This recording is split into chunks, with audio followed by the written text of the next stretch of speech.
पंचकेदार में तृतीय स्थान में मदमहेश्वर को माना गया है। मदमहेश्वर में भगवान शिव की नाभि की पूजा की जाती है। मदमहेश्वर उत्तराखंड के रुद्रप्रयाग जिले में समुद्र तल से 3289 मीटर की ऊंचाई पर स्थित है। चारों ओर हिमालय पहाड़ों से घिरे इस रमणीक स्थान की खूबसूरती देखते ही बनती है। मदमहेश्वर मंदिर से 3-4 किलोमीटर ऊपर एक बुग्याल आता है, जहां पर एक छोटा सा मंदिर है जिसे बूढ़ा मदमहेश्वर कहते हैं। यहां से हिमालय के चौखंबा पर्वत का भव्य दर्शन होता है। चौखंबा के साथ मंदाकिनी पर्वत, केदारनाथ, हिमालय श्रेणी आदि के दर्शन होते हैं। मदमहेश्वर के कपाट 6 महीने के लिए खोले जाते हैं। सर्दियों के 6 महीने उखीमठ में भगवान की पूजा होती है। मदमहेश्वर भगवान शिव के पंचकेदार मंदिरों में से एक है। पंचकेदारों में भगवान शिव के विभिन्न अंगों की पूजा होती है।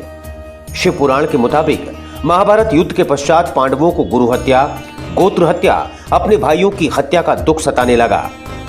इसके प्रायश्चित का उपाय जानने के लिए वो श्री कृष्ण के पास गए। उनके समझाने पर जब पांडव प्रायश्चित करने का हठ नहीं छोड़ पाए तो श्री कृष्ण ने उन्हें वेद व्यास के पास जाने को कहा। वेद व्यास ने उन्हें कैलाश क्षेत्र में जाकर भगवान शिव की तपस्या करने को कहा और उन्हें प्रसन्न कर अपने पाप से मुक्ति पाने का मार्ग बताया।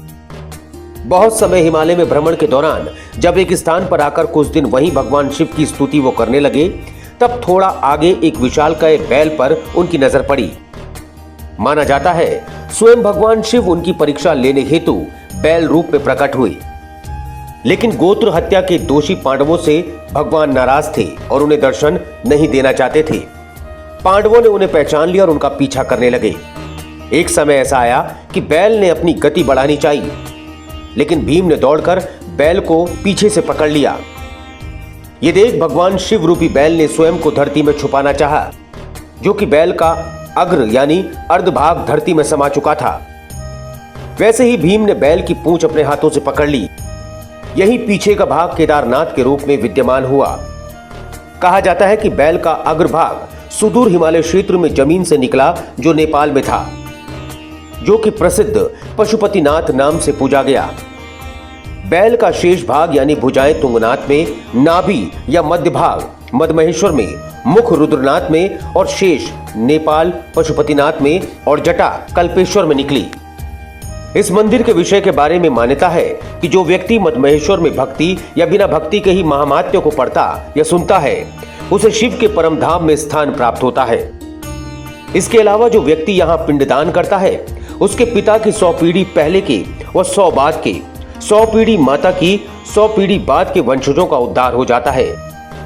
एक अन्य मान्यता के मुताबिक पौराणिक काल में इस स्थान के अपूर्व छटा और खूबसूरती के कारण भगवान शिव व माता पार्वती ने मधु चंद्र रात्रि यही मनाई थी। यहाँ मौजूद जल के बारे में कहा जाता है कि इस जल की कुछ बूंदें ही मोक्ष के लिए पर्याप्त है। मदमहेश्वर मंदिर का निर्माण उत्तर भारतीय शैली में किया गया। यह मंदिर प्राचीन समय में बनाया गया एक प्रसिद्ध शिव मंदिर है। मदमहेश्वर मंदिर का निर्माण हिमालय के ऊंचे पहाड़ों की तलहटी में स्थित घास के मैदानों में किया गया है। मदमहेश्वर मंदिर से लगभग 2 किलोमीटर की दूरी पर पहाड़ की चोटी पर एक प्राचीन शिव मंदिर विराजमान है, जिसे लोग वृद्ध मदमहेश्वर या पुराना मदमहेश्वर के नाम से जानते हैं। मदमहेश्वर मंदिर की बनावट शैली केदारनाथ और तुंगनाथ मंदिर से काफी मिलती जुलती है।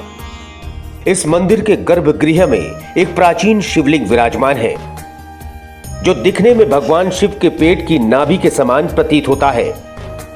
इस मंदिर के आसपास अन्य देवी देवताओं के कई और छोटे छोटे मंदिर विराजमान हैं।